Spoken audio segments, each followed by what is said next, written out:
Hello Year 3 and welcome to our first writing session after the half-term break. Now last term Miss Daly and I were so impressed with your Stone Age boy writing and then your independent narratives about Om and her adventures in 2021.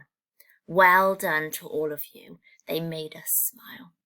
Now this term we are going to be writing Inspired by Charlie and the Chocolate Factory by Roald Dahl. And today we are going to begin with an experience day. And in today's experience day I am going to read you the very beginning of the book. Now this is probably going to need 2 videos, maybe even 3, because I'm going to record a good chunk of the story. So you might need to watch a couple more than just this one. Now, whilst I am reading, I would like you to think about the plot, what is happening in the story. And your activity at the end of the videos is to write 5 bullet points about what has happened. So whilst you're listening, think about 5 key details, 5 key events of what has happened. But for now, sit back, get yourself comfy and enjoy the very beginning of Charlie and the Chocolate Factory. Now I have brought my nice big book from school, so if there are pictures I can show you. Charlie and the Chocolate Factory, Chapter 1. Here comes Charlie. These 2 very old people are the father and mother of Mr. Bucket. Their names are Grandpa Joe and Grandma Josephine. And these 2 very old people are the father and mother of Mrs. Bucket. Their names are Grandpa George and Grandma Georgina. And here they are. So at the top here, we have Grandpa Joe and Grandma Josephine. And then we have got Grandpa George and Grandma Georgina. This is Mr. Bucket, and this is Mrs. Bucket. Mr. and Mrs. Bucket have a small boy whose name is Charlie. Charlie is here. How do you do? How do you do?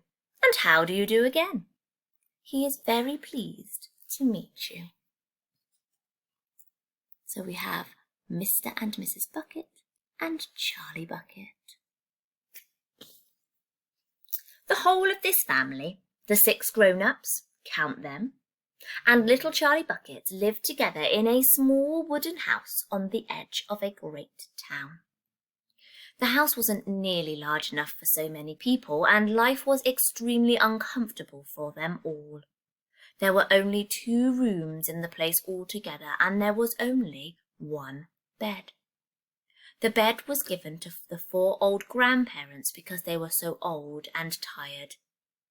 They were so tired, they never got out of it. Grandpa Joe and Grandma Josephine on this side, and Grandpa George and Grandma Georgina on this side. And here is their house.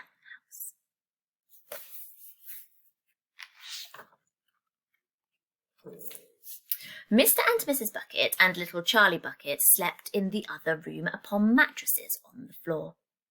In the summertime this wasn't too bad, but in the winter freezing cold draughts blew across the floor all night long, and it was awful.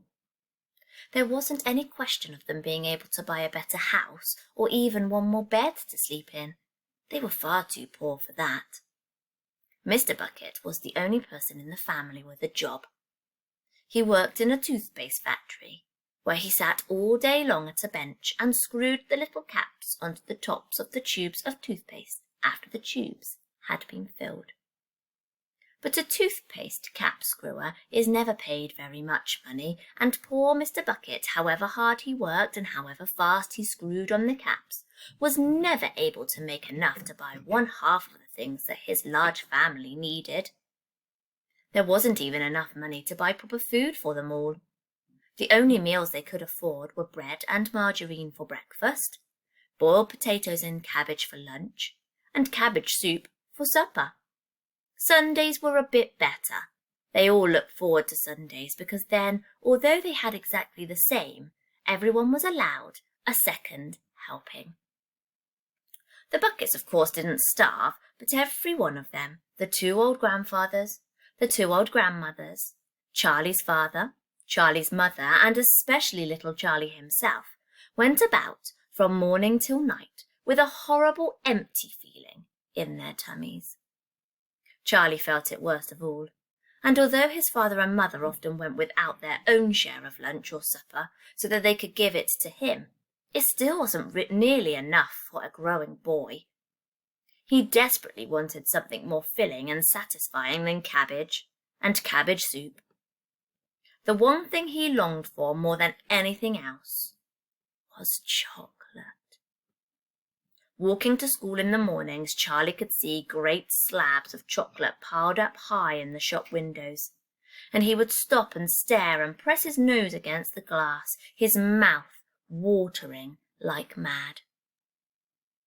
Many times a day he would see other children taking bars of creamy chocolate out of their pockets and munching them greedily, and that, of course, was pure torture. Only once a year on his birthday did Charlie Bucket ever get to taste a bit of chocolate. The whole family saved up their money for that special occasion, and when the great day arrived, Charlie was always presented with one small chocolate bar to eat, all by himself. And each time he received it on those marvellous birthday mornings, he would place it carefully in a small wooden box that he owned, and treasure it as though it were a bar of solid gold. And for the next few days he would allow himself only to look at it, but never to touch it. Then, at last, when he could stand it no longer, he would peel back a tiny bit of paper at one corner to expose a tiny bit of chocolate, and then he would take a tiny nibble, just enough to allow the lovely sweet taste to spread out slowly over his tongue. The next day he would take another tiny nibble, and so on and so on. And in this way Charlie would make his 6-penny bar of birthday chocolate last him for more than a month. But I haven't told you about the one awful thing that tortured little Charlie, the lover of chocolate, more than anything else. This thing for him was far, far worse than seeing slabs of chocolate in the shop windows or watching other children munching bars of creamy chocolate right in front of him. It was the most terrible, torturing thing you could imagine, and it was this. In the town itself, actually within sight of the house in which Charlie lived, there was an enormous chocolate factory. Just imagine that.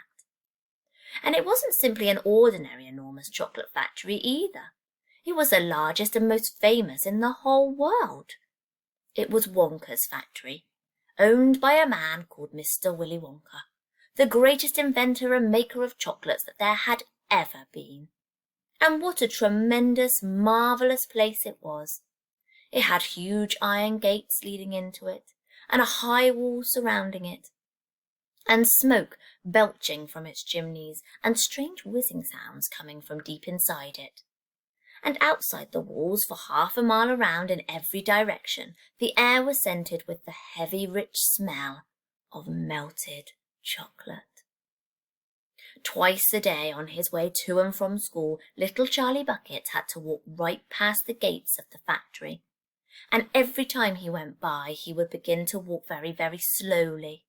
He would hold his nose high up in the air and take long, deep sniffs of the gorgeous chocolatey smell all around him. And oh, how he loved that smell! How he wished he could go inside the factory and see what it was like. Chapter 2. Mr. Willy Wonka's Factory. In the evenings, after he had finished his supper of watery cabbage soup, Charlie always went into the room of his 4 grandparents to listen to their stories, and then afterwards to say good night.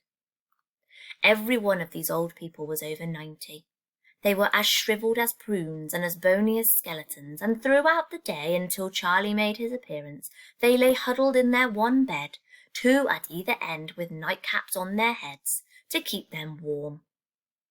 But as soon as they heard the door opening and heard Charlie's voice saying, "Good evening, Grandpa Joe and Grandma Josephine and Grandpa George and Grandma Georgina," then all four of them would suddenly sit up, and their old wrinkled faces would light up with smiles of pleasure. The talking would then begin. For they loved this little boy. He was the only bright thing in their lives, and his evening visits were something that they looked forward to all day long. Often Charlie's mother and father would come in as well and stand by the door listening to the stories that the old people told. And thus, for perhaps half an hour every night, this room would become a happy place, and the whole family would forget that it was hungry and poor. One evening, when Charlie went in to see his grandparents, he said to them, "Is it really true that Wonka's chocolate factory is the biggest in the world?" "True?" cried all four of them at once. "Of course it's true. Good heavens, didn't you know that? It's about 50 times as big as any other." "And is Mr. Wonka really the cleverest chocolate maker in the world?" "My dear boy," said Grandpa Joe, rising himself up a little higher on his pillow, "Mr. Wonka is the most amazing, the most fantastic, the most extraordinary chocolate maker the world has ever seen. I thought everybody knew that." "I knew he was famous, Grandpa Joe, and I knew he was very clever." "Clever?" cried the old man. "He is more than that. He is a magician with chocolate. He can make anything he wants. Isn't that a fact, my dears?" The other three people nodded their heads slowly up and down and said, "Absolutely true. Just as true as can be." Grandpa Joe said, "You mean to say I've never told you about Mr. Willy Wonka and his factory?" "Never," answered little Charlie. "Good heavens above, I don't know what's the matter with me." "Will you tell me now, Grandpa Joe, please?" "I certainly will. Sit down beside me on the bed, my dear, and listen carefully." Grandpa Joe was the oldest of the four grandparents. He was 96 and a half, and that is just about as old as anyone can be. Like all extremely old people, he was delicate and weak, and throughout the day he spoke very little.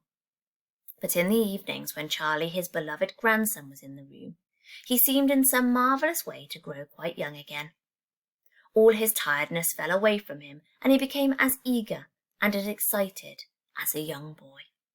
And we will find out what Grandpa Joe tells Charlie in the next instalment. So head over to the second writing video to find out more.